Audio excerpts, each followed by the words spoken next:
JEE का एक problem है, a plane is incline at an angle 30 degree with respect to horizontal a particle is projected with the speed 2 metre per second from base of a plane making an angle 15 degree. अगर इस statement को वापस से अब एक बार पढ़ लेंगे यहाँ तक तो आपको समझ में आ जाएगा कि प्रोजेक्टाइल मोशन की बात कर रहा है, लेकिन ये दो एंगल दे रहा है, कोई घबराने की बात नहीं है। With respect to the plane as showing figure, इसने खुद बोल रखा है फिगर में दे रहा हूँ, आपको ये बताना है कि कितने डिस्टेंस के बाद ये वापस से प्लेन पे आ जाएगा, मतलब आपको रेंज निकालनी। दिस आर योर ऑप्शन और दिस इज योर फिगर।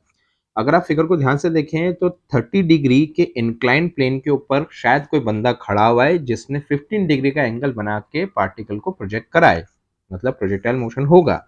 लेकिन कहानी में ट्विस्ट ये है कि अभी तक जो जो आपने पढ़ा है एनसीईआरटी के अंदर और जो आपने रेफरेंस बुक के अंदर जो प्रॉब्लम देखे होंगे या थ्योरी पढ़ी होगी, उसमें ग्राउंड से ही किसी ऑब्जेक्ट को प्रोजेक्टाइल मोशन में फेंका जाता था। तो एंगल एक ही होता था, यहाँ पे एंगल दो है, तो घबराने की जरूरत नहीं है। दो है तो क्या हुआ। अब ये देखिए जो ऊपर वाला एंगल है उस एंगल से स्पीड, एक स्पीड है, उस स्पीड से इस एंगल पे एक ऑब्जेक्ट को थ्रो करा है। स्पीड u है जिसकी वैल्यू 2 है और 15 डिग्री एंगल पे उसे थ्रो करा है। तो उसके दो कंपोनेंट होंगे, एक्स एक्सिस वाई एक्सिस पे। तो एक्स एक्सिस पे हो गया 2 cos 15, वाई एक्सिस पे हो गया 2 sin 15।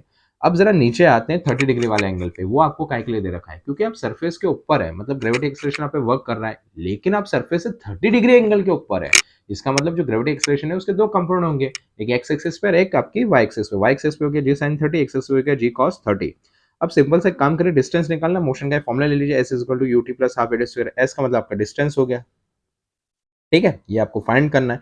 अब यहाँ पे u की जगह क्या आएगा, यू वाई के यू एक्स, अरे यू एक्स आएगा ना, क्योंकि आपको ओरिजिनल डिस्टेंस ट्रेवल करना है।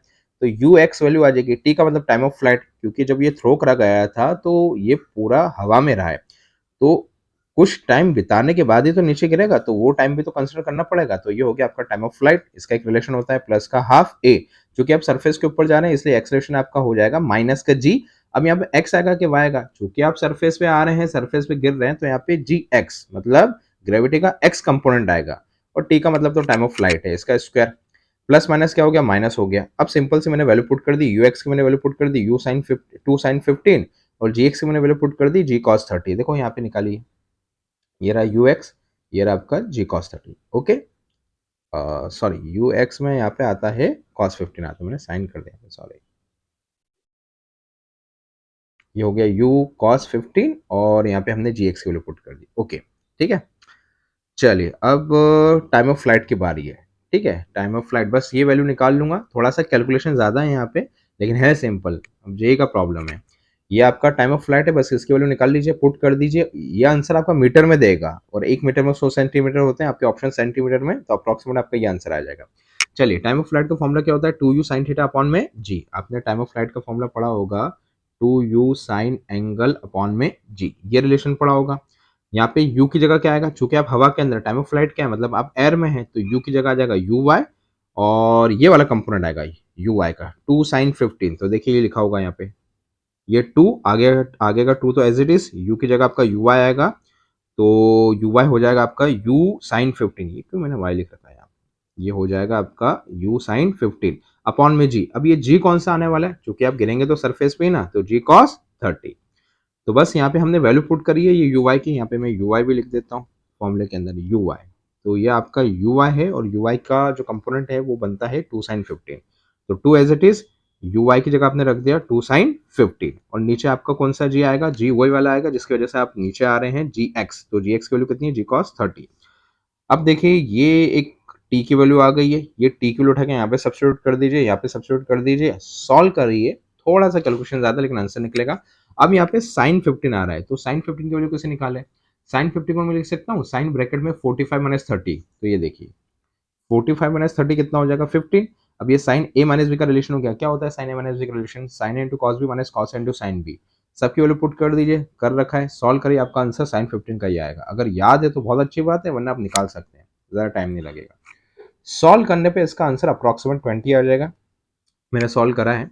और यहाँ पे तो आपके लिए काम बहुत आसान हो जाएगा। साइन 2 थीटा का रिलेशन क्या होता है, 2 साइन थीटा कॉस थीटा, यहाँ पे वही रिलेशन बन जाएगा, देखना जब आप टी के लिए पुट करोगे ना तो वो रिलेशन बन जाएगा। बाकी सिंप्लीफिकेशन के ऊपर है, सॉल्व करिए आंसर आ जाएगा।